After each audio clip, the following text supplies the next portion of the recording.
అంటే మేము ఓటేసింది దీనికేనండి. Government commitment అనేది ఏంటో చూపించారు. నిజంగా గవర్నమెంట్ కానీ సీరియస్గా కమిట్మెంట్ తీసుకుంటే వాళ్ళు ఎలా చేయొచ్చు, ఏం చేయొచ్చు, ఎంత బాగా చేయొచ్చు అని చూపించారు.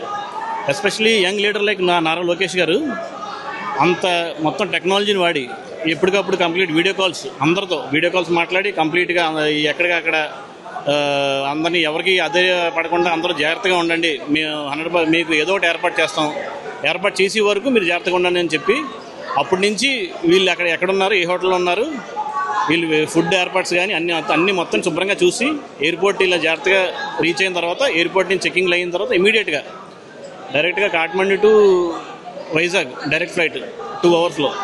లేదనుకుంటే బస్సులో చాలా దూరం వెళ్ళి బోర్డర్ దాకా వెళ్ళి అక్కడ వేరే ట్రైన్ ఎక్కి రావాల్సింది.